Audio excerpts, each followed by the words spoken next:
What's up, guys? How y'all doing? Y'all, okay, don't act like we've never done this before. How are you guys doing today?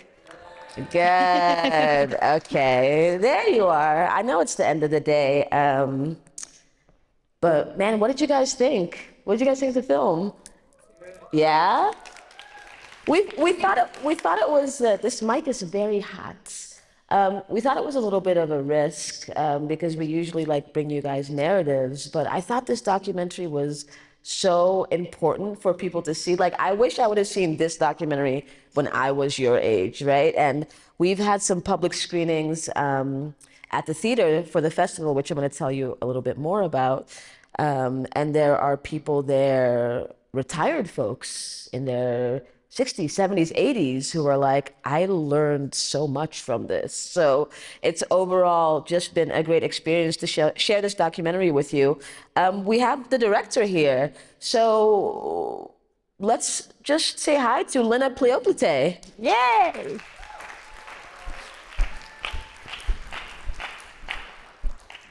Hi, kids.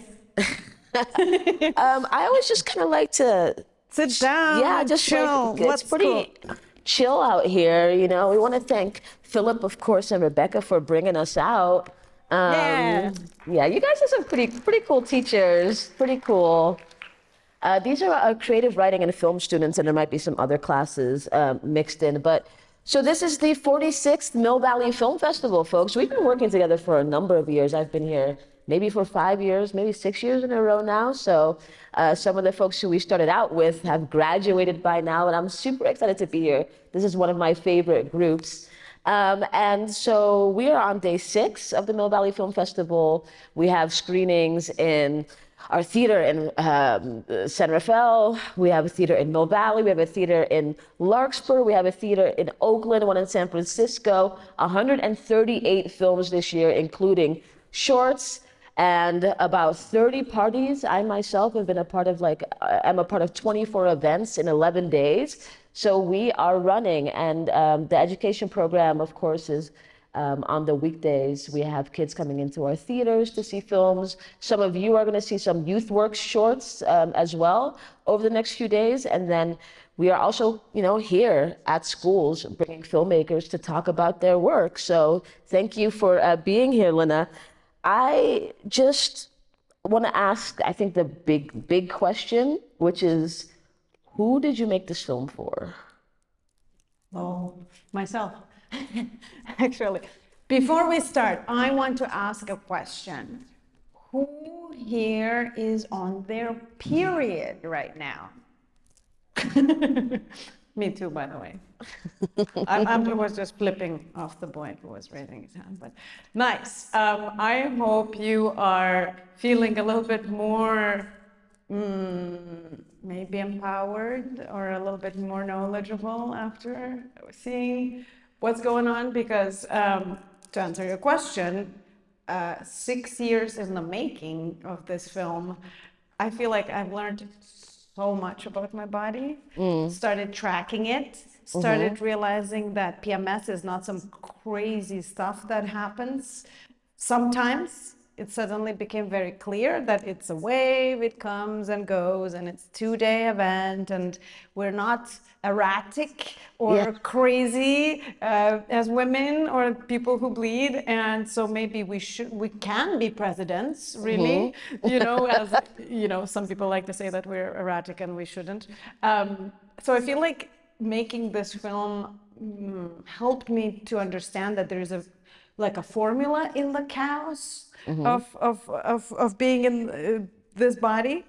And so I really hope that that's what comes through after watching it, that it's a edutainment piece. It's entertainment and it's education. But Edutainment, if you will. If I will. And so we just wanted to cover this menstruation from every angle, so there's biology, there's culture, there's patriarchy, there's kind of a mystical lens about it. Of course, we wanted to talk to as many people with as many of varied menstrual experiences on it. I really wanted to go. We went with Native Americans. We went to Lakota because I knew that they celebrate menstruation differently than, settlers or white people in America. And I thought that was very important to show that on this land, this beautiful land of opportunity here, it's not only just like, ew, periods, gross, but there's also like women's moon time gets her closer to a creator. Yeah. Like, doesn't that change how we relate to our bodies? Yes. For me, it meant a lot Yeah. to do that. Tell us a little bit about, sorry, Lina's mic is also extremely hot. Do you guys hear us okay? Yes, okay. Lina, tell us a little bit about the reception of the documentary, where it's been screened, how people are responding to it. Because I know from my own experience, when I try to explain the film to people, they're like, oh yeah, cool, yeah, great. But then after they see it, they're like, oh my God, right? So just share what that experience has been like and how that, if you feel that same energy as well. Uh-huh. And by the way, are you all here because you want to make movies? Yes. Nice. Documentaries or narratives? Yeah, I think both is excellent way. A little mixed bag. Yeah, Cool. yeah, mixed bag is great. So this is my second one. I made a first one, 10 years ago, did not know anything, just like a person with a camera, anyone really can make a movie these days if you have a good story. And this one was, I said to myself, I'm not gonna make it by myself. I'm gonna sell it, and I have a team, and I'm gonna have a salary, and I'm gonna make it like a proper, filmmaking thing. So it took me 4 years to find the right people, but we did it. And we sold it, and it's with MSNBC and Peacock. This is massive for a filmmaker to do. So if I can do it, I literally did it by myself. You all can do it, just so you remember. We literally all can do it. And the question was, Just the reception of the film out in the world at festivals, people who walk up to you after they've seen it, like what are the vibes? yeah, vibes are good. We knew always we wanted to make a little punky movie, kind of not too much of a finger pointing at, how bad patriarchy is. We all know it's pretty shitty, but we wanted to be funny. We wanted to have a lot of humor because it's something that it's kind of weird and uncomfortable to talk about. So we wanted to be funny. We wanted to be like war paint, menstruation, that sort of thing. And we knew from the get-go, we need to get some celebs in. Why? Mm-hmm. Why do you think we wanted to get some celebs in? So people will think that it's worth their time watching? Boy in the back. Easier to market? All of those things. And most importantly, to show that half of the world's population bleeds, including the celebs. So yes, they do sometimes sit on a white couch and oops, bleed on it.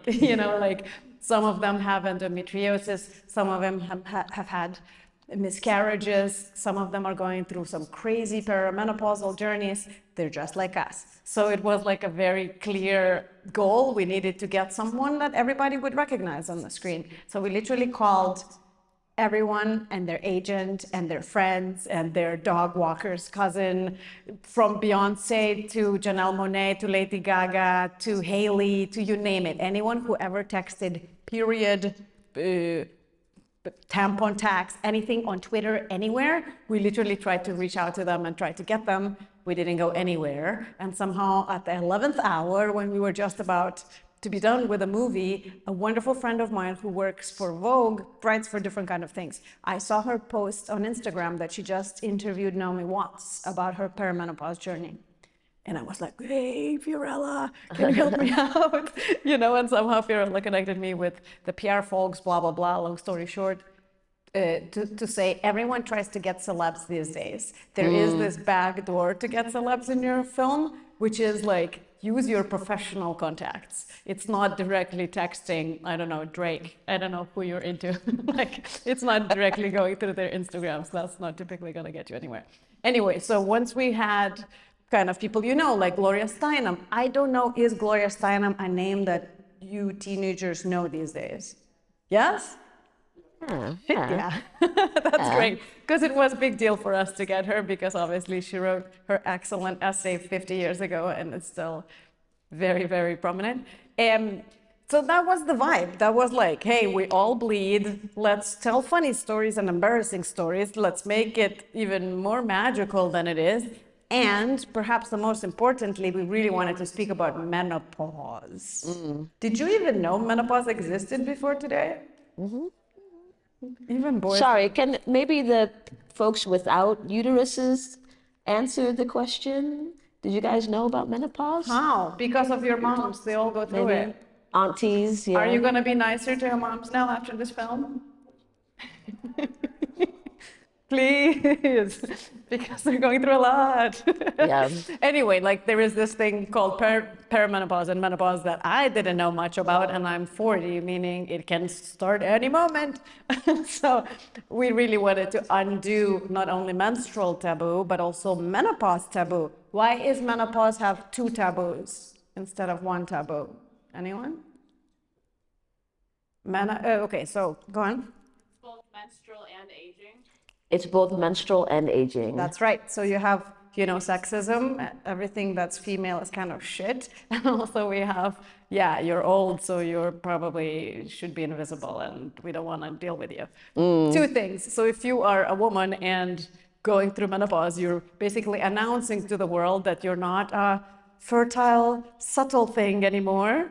And thus, we don't really know in society what to do with you, which is why a lot of actors are not talking about their menopause, which is why Naomi Watts being loud about it was a huge deal. She's breaking a massive taboo right now talking about it, which is awesome. So, folks, I want to kind of give you guys the opportunity to ask some questions about the film, about Lina's career, about anything that you can think Menstruation. of about menstruation specifically. In the back. Would you mind standing up? Sorry, I usually preface this. Would you mind standing up, saying your name, and then asking Lina your question? I'm Liam. This is more like a broad documentary question, but I'm sure it relates. When you're filming a documentary, do you already have like a narrative in mind of the story you want to tell, or do you kind of shape that as you go?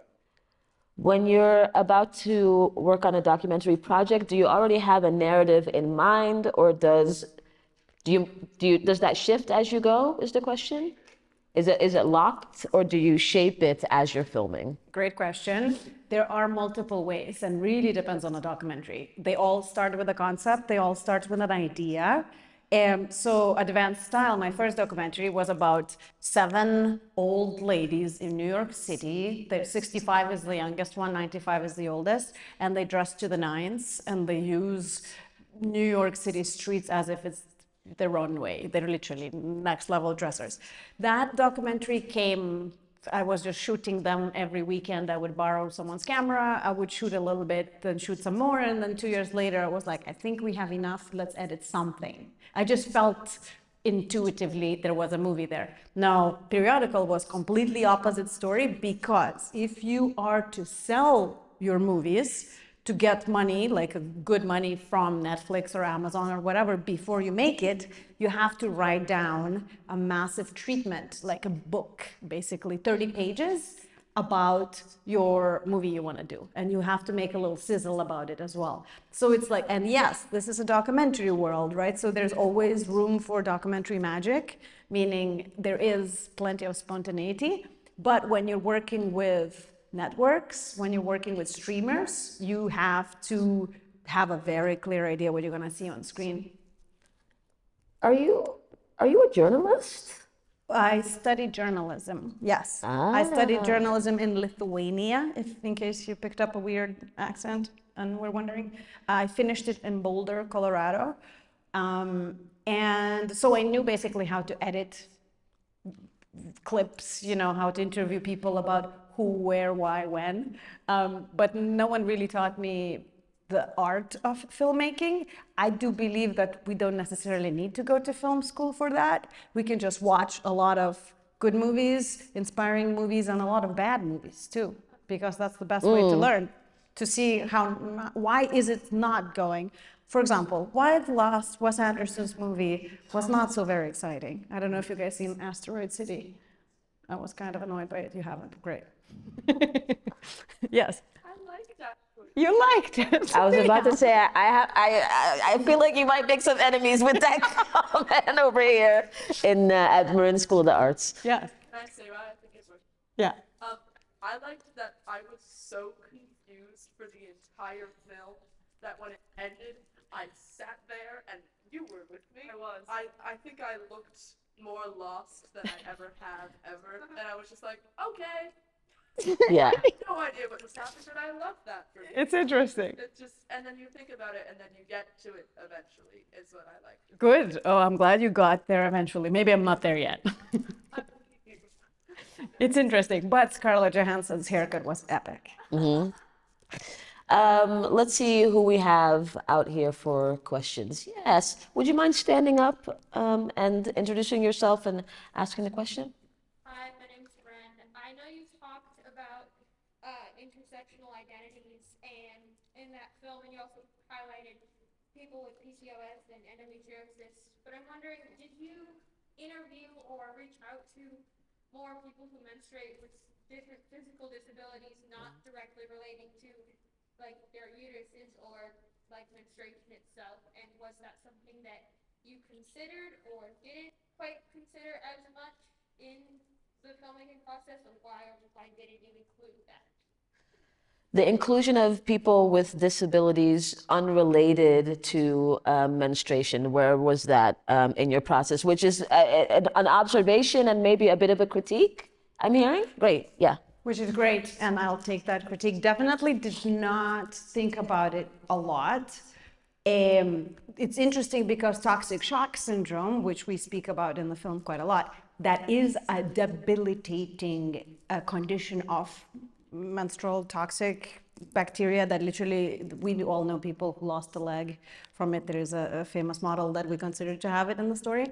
To be honest, there were so many things to fit in and to think about, and so many layers and levels that I'm sure I missed not only say diversity points on disability, but probably 3 more things that we could dig out and be like, whoa, yes, because there was so much to be like, okay, age diversity, gender spectrum diversity, did we speak with that? Did we speak with that? Like, there's so many things we didn't even fit in the 93-minute film because network, they're like 93 minutes, that's it. For example, the moments in the film that you see anything relating to a baby is about 2.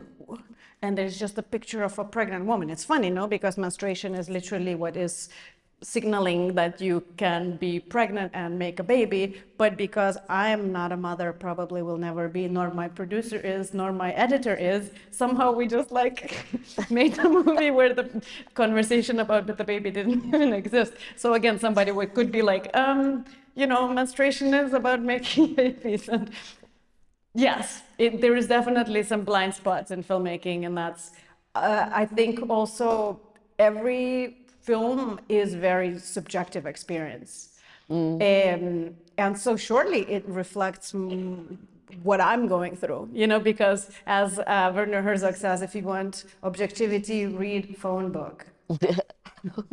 You guys know who Werner Herzog is? Yeah? Okay. Yes. Oh, good. Cool. Okay, you guys know. Yeah, they're pretty cool. They're pretty cool. Yeah. We picked a good one for you. Hey, I think that question was really important. Thank you for Yes. bringing that up. Who else do we have? Oh, there's a few over there. All right, stand up, introduce yourselves. Hi, I'm Adeline. I was wondering if you were brought up in a way to view your menstrual cycle as this positive, liberating womanhood experience, or if it was kind of frowned upon and you had to develop this sense of freedom surrounding it, and how did you come across that change in your viewpoint? All right, Adeline, great question. What is your personal experience with menstruation, the perception of menstruation in your direct family as you were growing up? Great question. I grew up in something called Soviet Union. I'm a Soviet child, so believe it or not, it was a very different world than it is in the United States. Definitely supermarkets did not look like they look here. We had like one kind of sausage that was available from 9 a.m. to 11 a.m. and that was it. Go figure. Anyway, that wrapped up when I was 8 years old or so. And menstruation, I don't really remember, to be honest, whether it was frowned upon. We did not keep that public. We did not walk into the bathroom holding tampons like this. That definitely was not the case. I remember wanting my menstruation to come because I'm the youngest daughter and I was always the youngest in my class. So all of my classmates already had this period thing and it felt like it's some kind of rite of passage that I was very excited to get to. But it wasn't really any kind of a sacred connection with something for me right before I started making the film, to be honest, because the more I researched, the more intrigued and interested I got. Also, something that is a taboo, which you probably by now realize, all of the world's major religions call menstruation dirty and a taboo. And I'm like, why? What are you afraid of, people? It just felt like there's some kind of strong, secret, maybe power that is made into a taboo, because not everything is taboo. You know, but menstruation somehow is such a big thing. We should not supposed to talk about it. In India, women cannot cook to their husbands when they menstruate, or they cannot even sleep in the same bed when they menstruate. In Spain, people say you shouldn't make mayonnaise because the mayonnaise won't come together when you're menstruating. Weird shit. You can't stir the pasta sauce in Italy, right? Yeah. You can't touch the fucking, sorry, pasta sauce. Very passionate about this subject. So it's like, I'm always just curious why that was. And the more I looked into it, and then I switched from tampons to cups. Anyone's using cups here?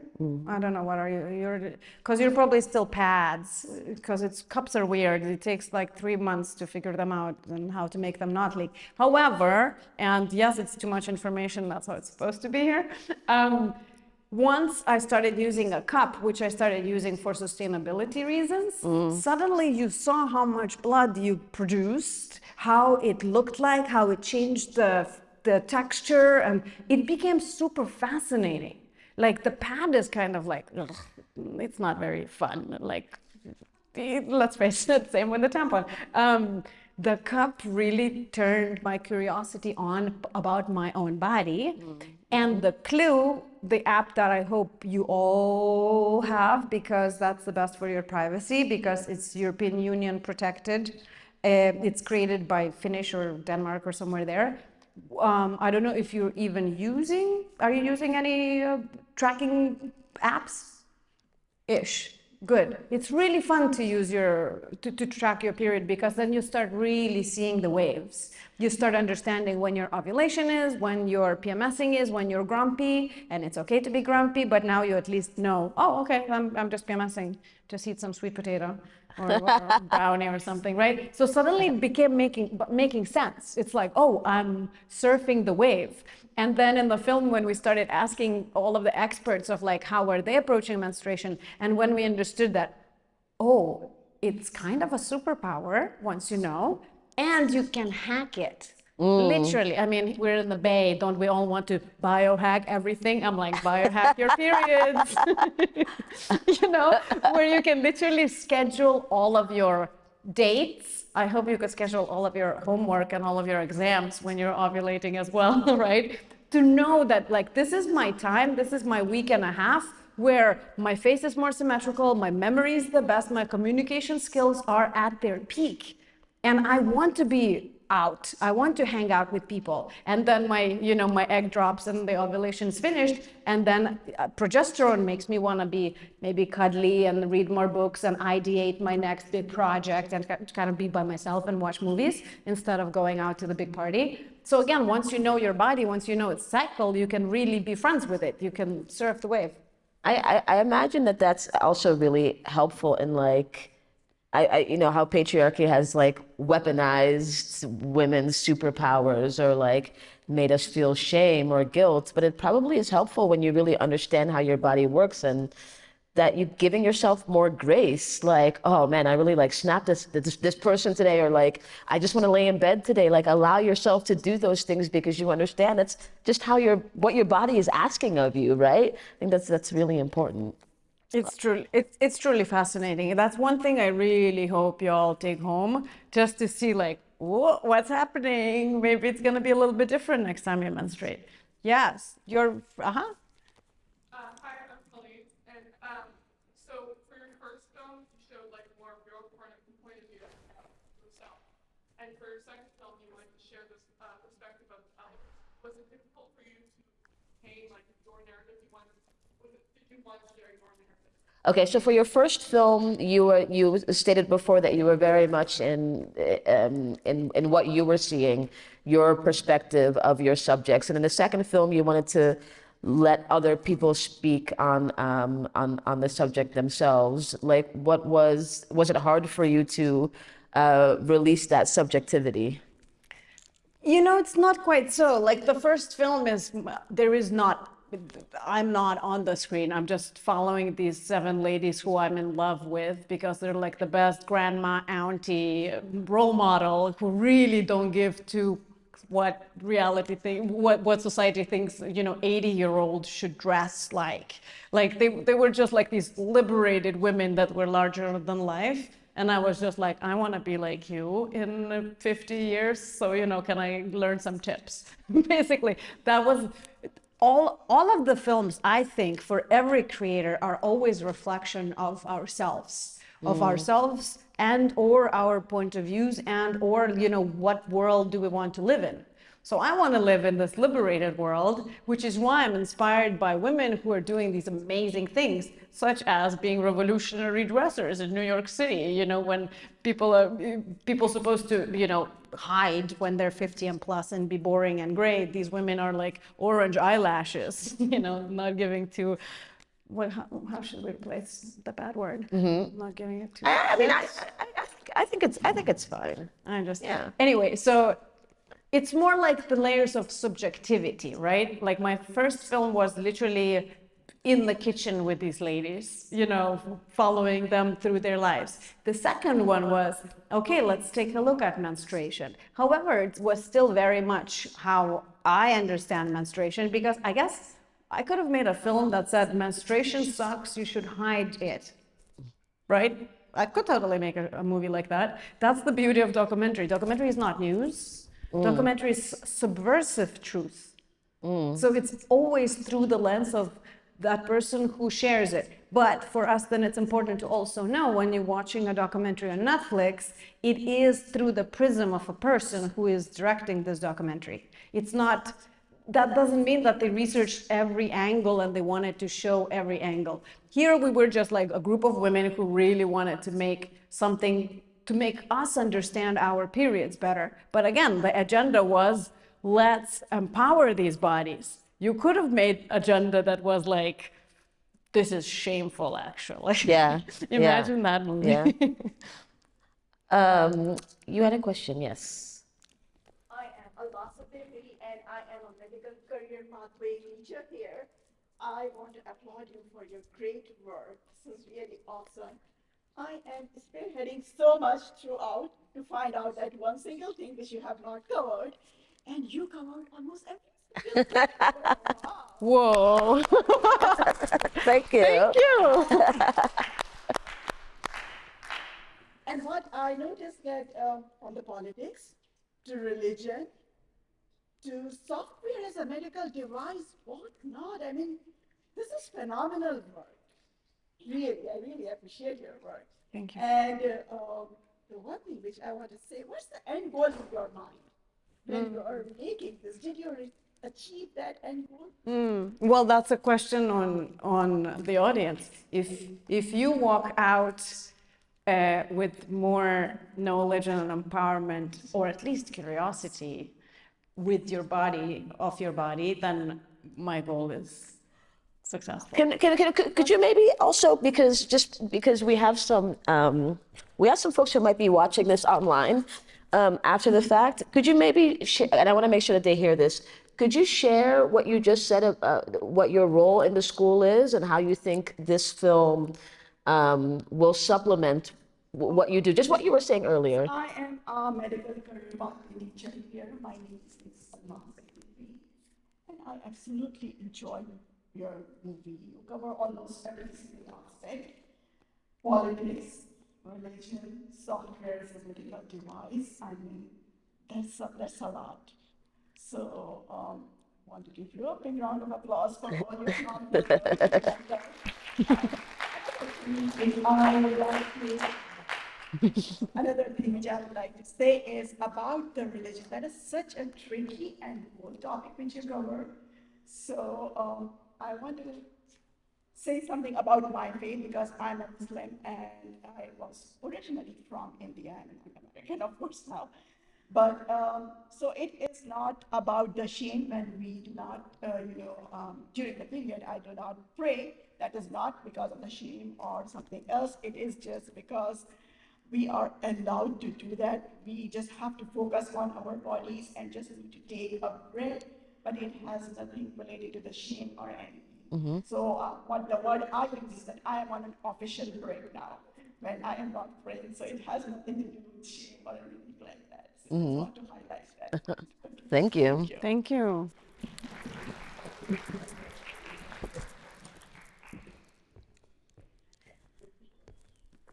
I see some fellas in the back who have a lot to say. The one with the white tank top. Would you stand up? What's your name? My name is Graham. Graham. Why don't you share a little bit with us? Well, actually, maybe I saw you walking a little bit later. Were you not able to watch the full film? Oh, no, I just started late. Right. Were you able to see the full film? No, yeah, I came like halfway through. Okay. Good, though, I liked it a lot. What did you What learn? you saw? Yeah. What did you learn? Well, honestly, I don't know. I didn't understand a lot, but I thought it was really like inspirational and motivational. You said you didn't understand a lot. I did not. But it was really inspirational. Why not? Oh, it's because you didn't come on time. Well, I don't know what you're talking about, like out of menstruation. Do you feel motivated to do maybe a little bit more personal research now? Personal. Love that. Thank you, Graham. Personal research. I'm curious in general with the boys. Was there something that you found absolutely new information? Something that shocked you, or you're like, holy cow, I didn't know. I'm trying to get the boys specifically for this. And then the uterus, non-uterus having folks. Got two sisters, so I'm fairly well educated on it. But the tampon tax surprised me a little bit because I thought that most of those taxes already went away.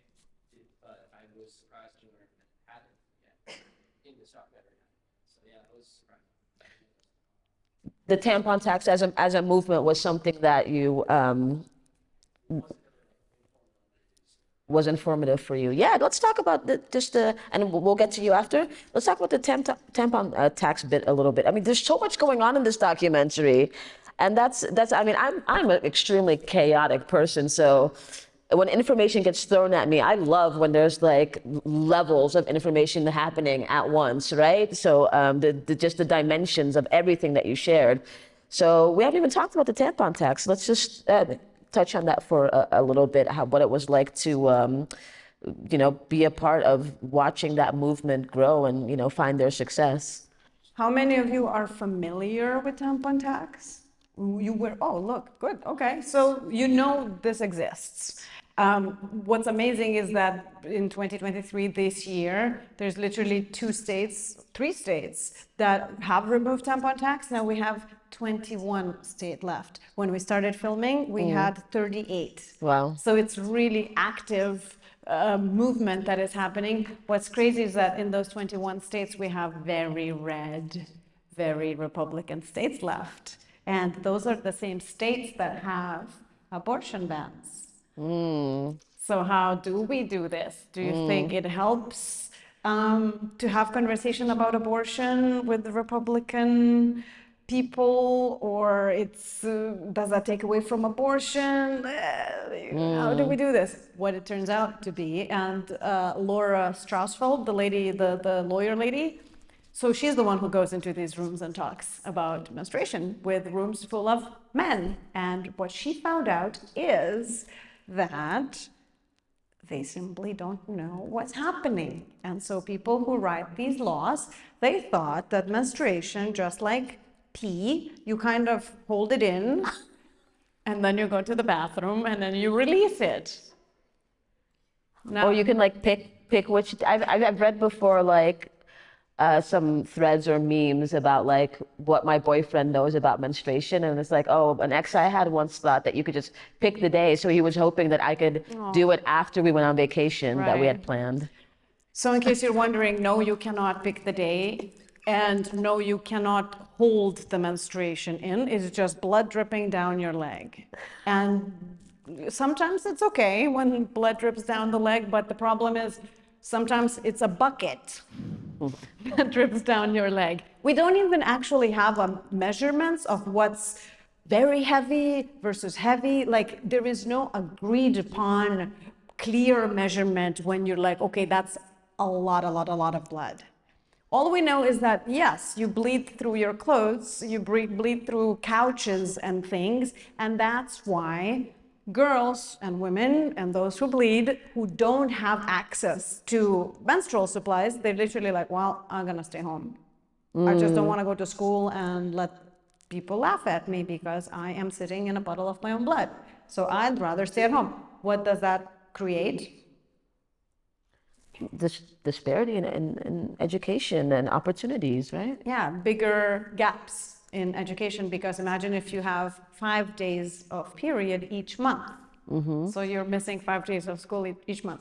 Basically, it sucks. And which is why we need to work on this tampon tax, and which is why those awesome girls that you saw, Madeline and Anusha, they've been at this, like Madeline's still doing it, where she drives across states and she literally just goes to CVS or Duane Reade or whatever the pharmacy is and bothers so much to, mail them their receipt to get her 79 cents back. That doesn't sound like the coolest thing to do on the Friday afternoon, right? But she just cares so much that she's been doing this for years now, and it slowly pays off. That's what's crazy. Like if you saw the period supply packing party scene in the film, they were literally university kids. That's how they're spending their weekends. They're just packing period supplies because they know that there are people in their town that cannot afford it.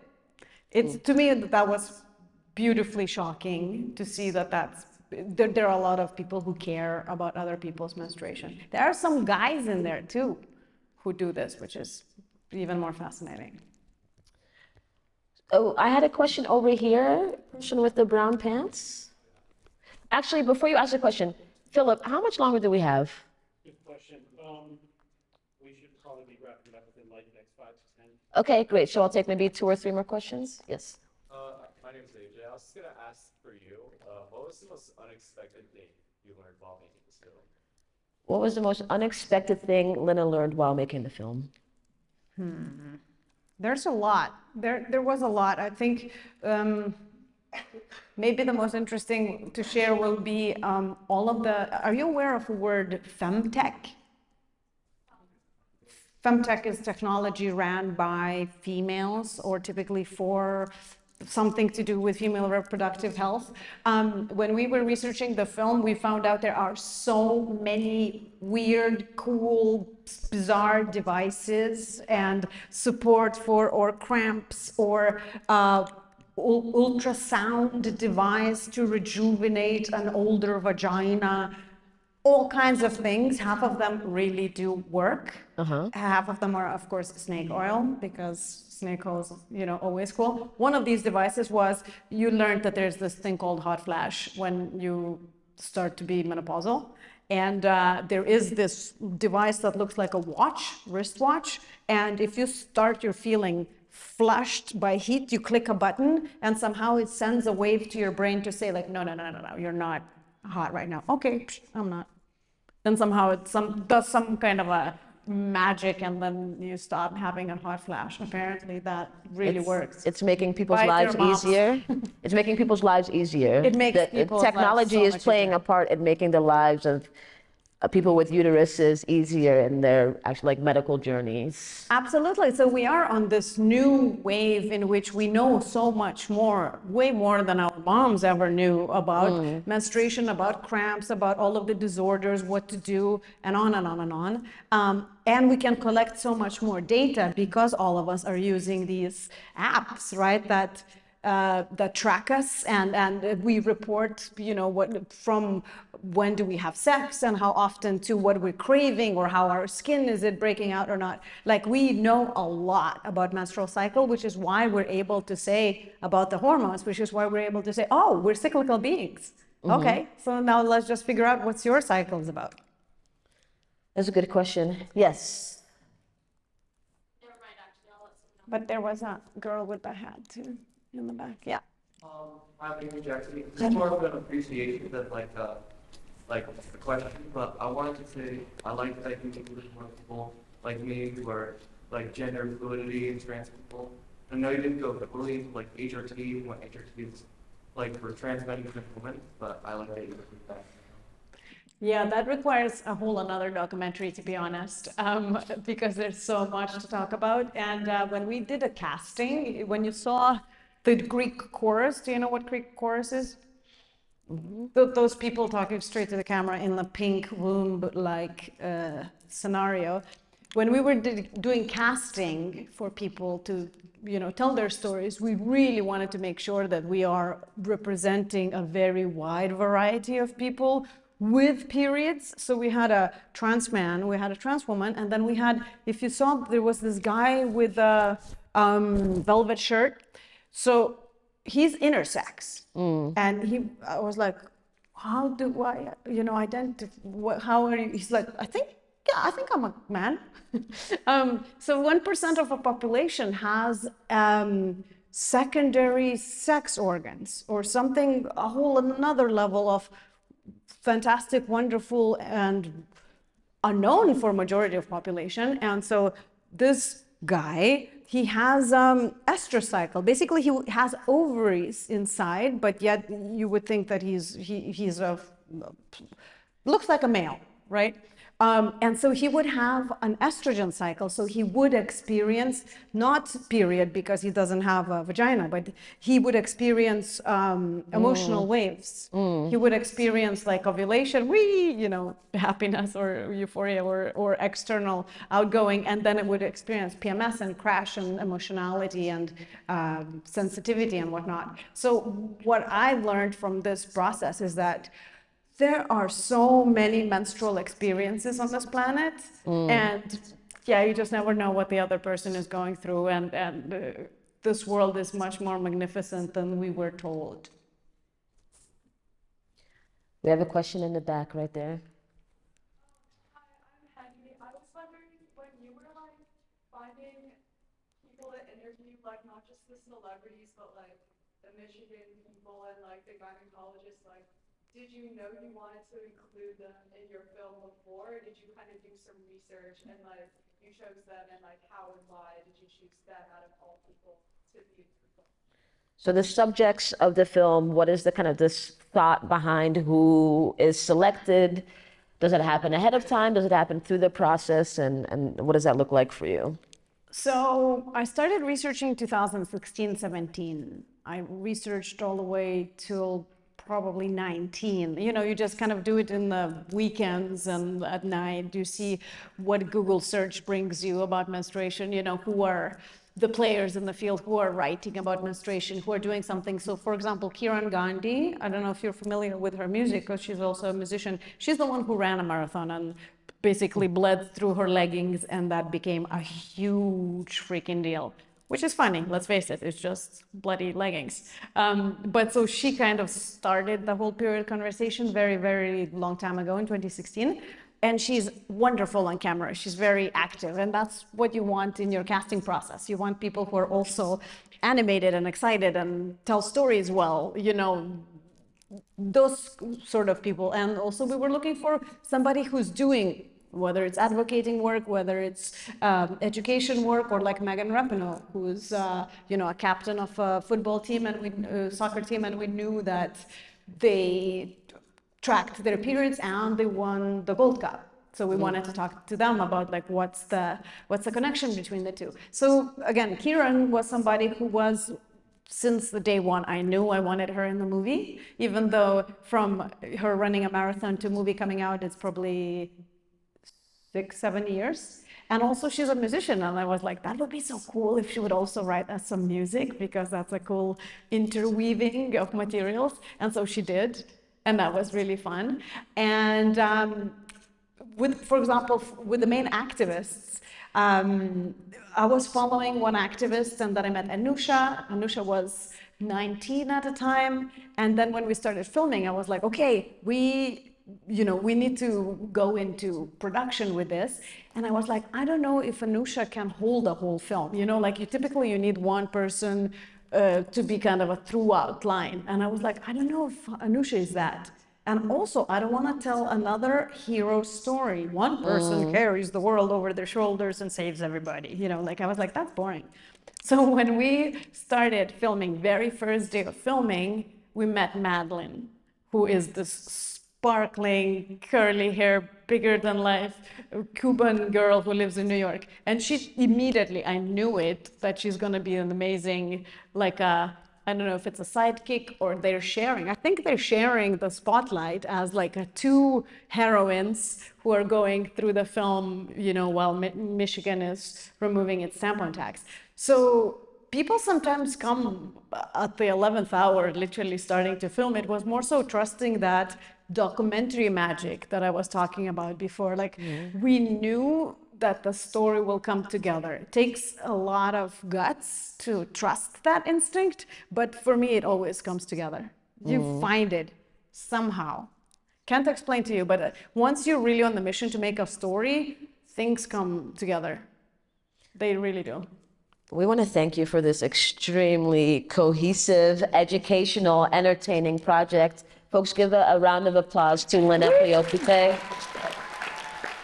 But wait, I want to take a selfie with us all. Could we? We want to take a picture with you guys before we say goodbye. And also, if you have questions, filmmaking questions, like this or something, please, you can. What's going on in the back over there? No, he's just showing his muscles. It's great. It's great. Harder, harder. Do it. Yeah, more. But more of that. But I want your face here. Oh, okay. Yay, periods! Awesome. If you guys have questions for Lina, find me on Instagram. Find her on Instagram or email us, and we'll get the questions to her about if there's anything about filmmaking specifically that you guys want to know. I love to mentor young people on their filmmaking journey. I do documentaries only, so if you want to be just narrative, don't come to me. But truly, if you have questions about how to become a documentarian, Lina _Lyte, Lyte on Instagram. I truly believe that it takes a village to make a movie, so come to me. Yeah, I think there's some journalists in the creative writing program as well. So I think that's really exciting. Nice. Thank you for being here. Thank you. We'll see you next year, folks. Yay! Thank you, Philip.